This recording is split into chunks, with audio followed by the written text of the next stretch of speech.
ketua kelas? Siap, gerak. Berdoa, mulai.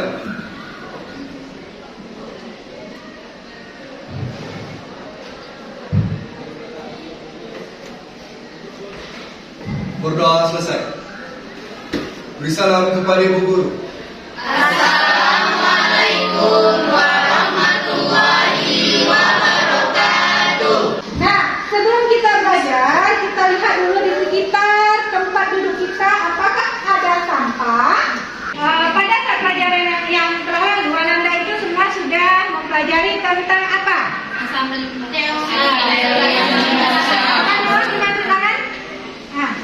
Pada pelajaran lalu kita telah mempelajari teori asal dan basa menurut para ahli. Berdasarkan teori apakah pertama reaksi ini? Iya, bagus sekali tentang Bronsted Lowry ya. Nah, sebelum kita masuk ke materi, Ibu akan memberikan motivasi kepada kamu. Pernahkah kamu menggunakan sabun? Sabun apa? Sabun untuk cuci baju ya? Nah, sabun untuk cuci baju ya. Misalnya terkena tangan, apa yang terjadi? Panas. Adapun tujuan pembelajaran kita hari ini melalui model pembelajaran PBL, peserta didik dapat menjelaskan konsep asam dan basa serta kekuatannya dan keseimbangan penionnya dalam larutan dan menganalisis trayek perubahan pH beberapa indikator yang diekstrak dari bahan alam melalui ya. Nanti saat kita mulai belajar ya, Ibu juga akan melakukan penilaian ya. Nah, di sini penilaian kita ada penilaian keterampilan, kemudian ada penilaian sikap ya. Nah, kemudian ada nanti penilaian evaluasi dan makanan yang tidak bertanggung jawab dengan sengaja mencampurkan bahan kimia boraks pada bahan makanannya. Efek boraks yang diberikan pada makanan dapat memperbaiki struktur dan tekstur makanan. Contohnya, bila boraks diberikan patsa bakso, akan membuat bakso tersebut sangat kenyal dan tahan lama, sedangkan pada kerupuk yang mengandung boraks jika digoreng akan mengembangkan dan empuk serta memiliki tekstur yang bagus dan renyah. Nah, sekarang apakah Anda semua sudah dalam bentuk berkelompok? Sudah ya. Nah, kemudian Ibu akan membagikan LKPD. Hari ini kita eksperimen ya Nak ya. Kita akan menguji beberapa larutan. Apakah dia nanti akan bersifat asam atau basa. Nah, silakan kamu kerjakan. Nah, di sini Ibu akan membagikan LKPD. Silakan kita kelas bagikan dulu buku cetaknya Nak. Apa yang bisa mengemukakan pertanyaan tentang permasalahan tadi? Coba, siapa yang bisa? Yang nomor 2. Nah, siapa yang bisa? Pertanyaan apakah yang timbul dari permasalahan kita tadi? Oh iya, coba Nur.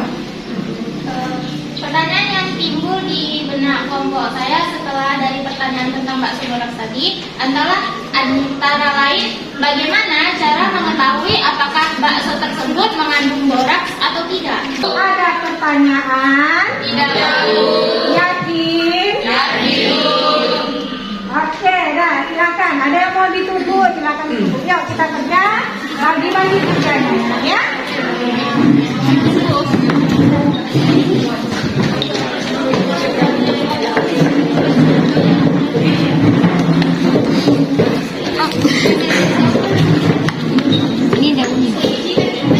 Ya, ada pertanyaan? Iya. Taruh sini. Tidak baju aku nak. Di sini. Oh, air sabun. Air apa? Itu air kapur. Ini bunga apa biru? Air kapur. Biru. Iya.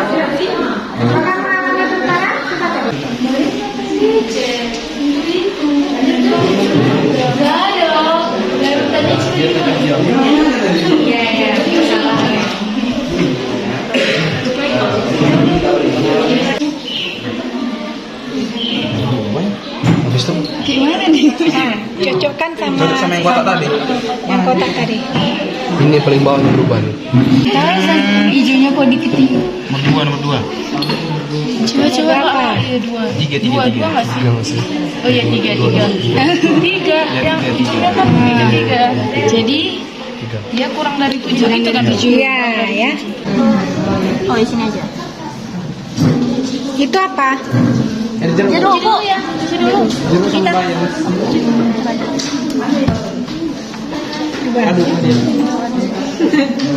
Satu tetes kamu apa? dua bu. Dua. Ini merah atau apa? Itunya? Bayamnya? Bayamnya merah itu bu. Itu dengan apa? Dengan air jeruk. Air jeruk. Nah, kemudian yang kunyitnya dengan air jeruk juga. Oke.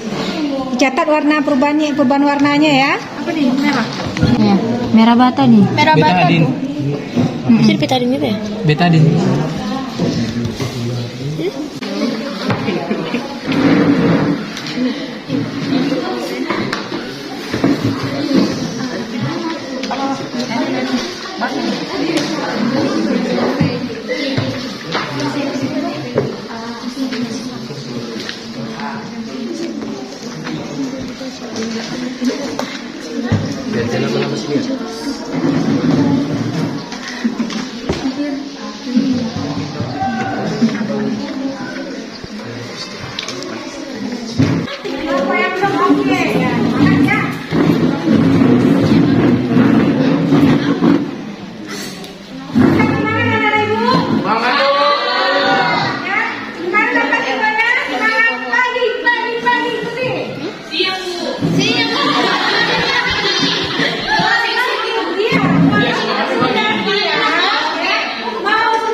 Assalamualaikum warahmatullahi wabarakatuh. Waalaikumsalam warahmatullahi wabarakatuh. Dan selamat siang. Kami dari kelompok 2 akan mempresentasikan hasil dari pengujian kami, yaitu pengujian sifat larutan dengan indikator alami. Dengan indikator alami, maka kami mendapat hasil yang pertama ya, perubahan warna setelah diuji dengan indikator kunyit. Jika diuji dengan cuka, maka warnanya yang dihasilkan adalah kuning terang. Bayam merah, jika diuji dengan cuka, maka warnanya berubah menjadi merah muda. Sifat larutan yang muncul ialah baik, sudah kita ketahui hasil dari warna sampel X dengan menggunakan larutan indikator. Yang pertama kita lihat uji warna sampel X menggunakan metil merah adalah hasil warnanya adalah kuning. Kemudian kita lihat perubahan warnanya adalah kuning. Kita lihat di tray pH, kuning adalah dia berubah menjadi warna kuning apabila tray pH-nya antara lebih besar dari 6,2. Pertama kita buat dulu garis bilangannya. Jadi semua angka dalam tray pH ini kita masukkan ke garis bilangan dari yang terkecil yakni 4,2. Kemudian 6,0, 6,2, 7,6, 8,0, 9,6. Dengan menggunakan larutan metil merah, dia lebih besar dari 6,2. Karena lebih besar, arah panahnya kita tarik ke arah kanan. Itu yang bisa menarik kesimpulannya berdasarkan permasalahan yang ada dikaitkan dengan materi yang kita pelajari hari ini. Ya, siapa di antara ibu? Ibu. Oke, Nela, bagus sekali berdiri. Perkenalkan, saya Nela dari kelompok 3. Saya akan menyimpulkan beberapa hasil evaluasi yang tadi kita lakukan. Seperti tadi pada video yang kita tonton ada permasalahan pertama yang dibilang ibu pada sabun. Saat kita mencuci baju dengan sabun terkena kunyit, maka kunyit akan berubah warna menjadi lebih merah. Hal ini menunjukkan bahwa sabun merupakan larutan yang bersifat basah. Terus ada lagi, pada pemecahan masalah tersebut kita juga bisa menggunakan indikator alami. Contohnya pada permasalahan yang kita tonton pada video, yaitu pada bakso yang mengandung boraks.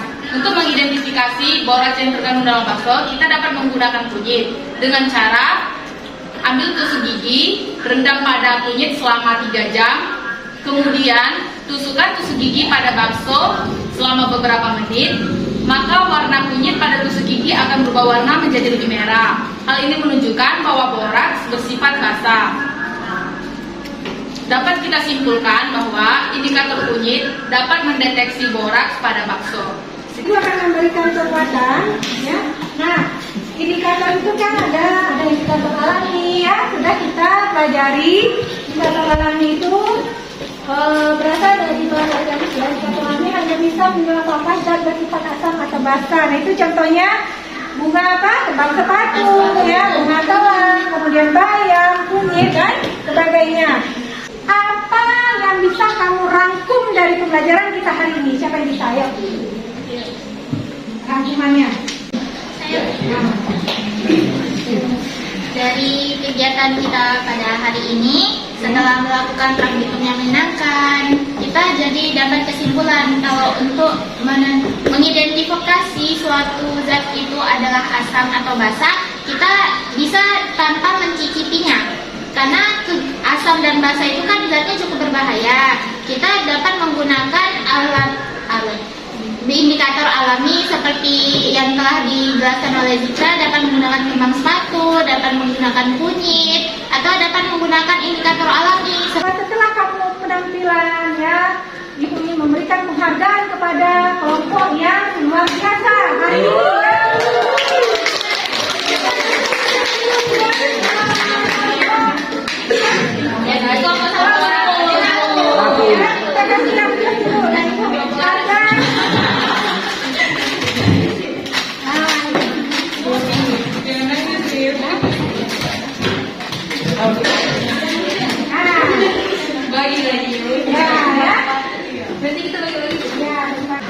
Ibu akan mengirimkan link evaluasi, silakan dikerjakan, dikasih waktu, silakan buka handphonenya, silakan dikerjakan evaluasi untuk mengukur apakah anak ibu paham dengan apa yang kita pelajari hari ini. Kasih waktu 5 menit. Ya, kalau sudah selesai, ya, ada ibu juga kirim di WA group itu link dari refleksi, ya.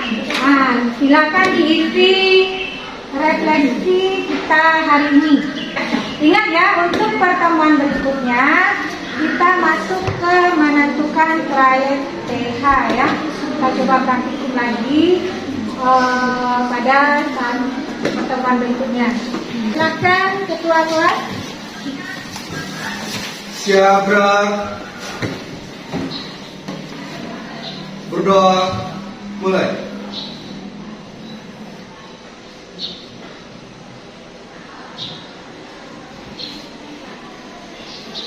Doa selesai. Beri salam kepada ibu guru.